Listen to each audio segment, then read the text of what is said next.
In July 2008, Vince Lee boarded a Greyhound Lines bus traveling through Manitoba. Late that night near Portage la Prairie, he suddenly attacked a sleeping passenger, Tim McLean. The driver quickly pulled over as passengers fled the bus in panic. Police arrived and surrounded the bus, leading to a tense standoff before Lee was finally arrested hours later. The shocking case made international headlines, and in 2009, Lee was found not criminally responsible due to severe schizophrenia and placed in a psychiatric hospital. A blood-curdling scream, just hair raised, and we turned around and looked, and I thought it was a fist fight at first. The one guy was standing up, and there was arms were flailing and stuff like that. And but then I saw the guy had a big freaking Rambo knife, hunting knife, and it was covered in blood, and he just kept going at the guy. Witnesses say the attacker got on the bus in Brandon. They say the victim was a young man who had been asleep listening to music before the attack. The passengers rushed off the bus. Garnet Caton, a truck driver who stopped to help, and the bus driver returned to the bus. The three of us entered the bus to see if the victim was still alive or if there was something that we could do, what was going on in there, and we saw the guy was over top of him, and he was clearly cutting the guy's head off and gutting him. He says the attacker came towards them. They closed the door and held him back.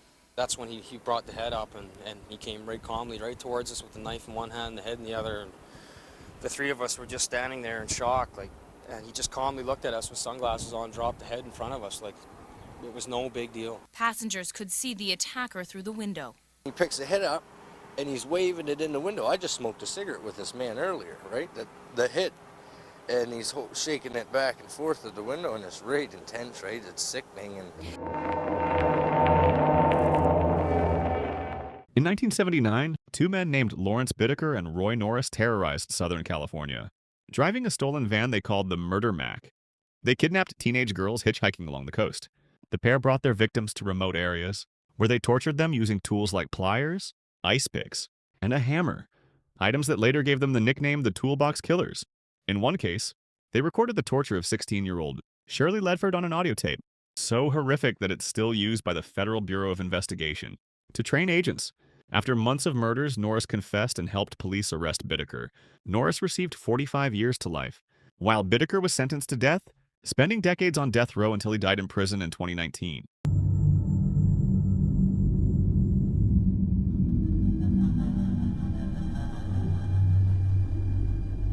Did you at any time ever use an ice pick? No, sir. You struck Miss Lamp with a sledgehammer. Do you recall the sledgehammer which was introduced? Yes, sir, I recall it. Was that true? No, sir. Lawrence Bittaker, with an IQ of 138, dragged high school girls into his van, then murdered them by twisting a coat hanger around their throat with a pair of pliers. When his tape recording of one murder was played in court, people rushed outside and vomited.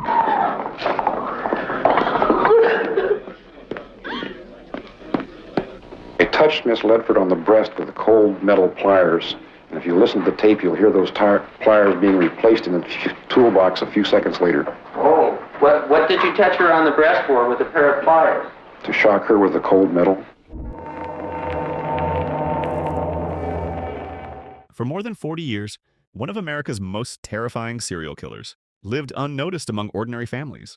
Between 1974 and 1986, the Golden State Killer stalked California neighborhoods at night, breaking into homes while families slept. He tied up couples, threatened them with death, and left behind a trail of 13 murders, over 50 rapes, and more than 100 burglaries. The case went cold for decades until 2018, when detectives used genetic genealogy to trace crime scene DNA through family databases. The man responsible was Joseph James D'Angelo, a former police officer who had been hiding in plain sight the entire time. Will be imposed as mandated by law. Do you understand that as well, sir? Yes. This is going to be different because this case is different than the other cases. Victor Hayes put his passion and frustration on full display inside this Sacramento County courtroom. It's despicable. It's immature. It's disgusting. Hayes didn't only call out D'Angelo, he took this opportunity in open court to call out D'Angelo's employer, the Auburn Police Department.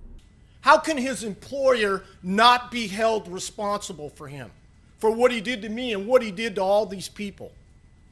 He's a public servant. I'm paying for it, I being the public. Hayes' own detective work has led him to locate D'Angelo's handwritten police reports showing he was on duty the same day he attacked Hayes and his girlfriend in 1977.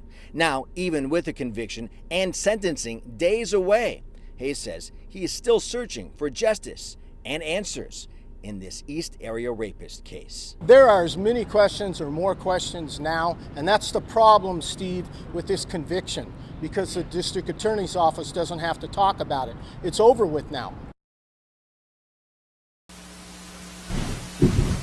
He's not a feeble old man, as he portrayed himself to be on June 29.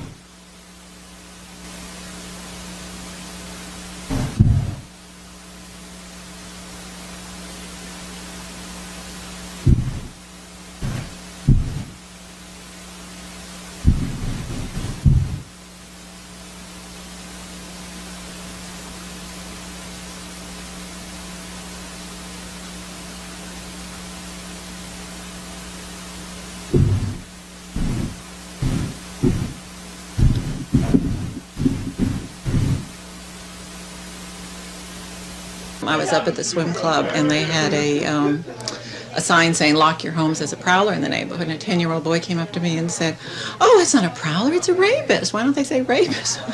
Really? I mean, the kids just know, even my kids are getting frightened because these houses creak. I mean, and as he was saying, there's trees that brush against, dogs bark, and I really just haven't slept well at all. I'm very tired. The chances of being raped in Walnut Creek are slim. Only 8 were reported here last year. But that sort of fact doesn't mean much when you know the East Area Rapist has been nearby and you're a woman and it's dark outside.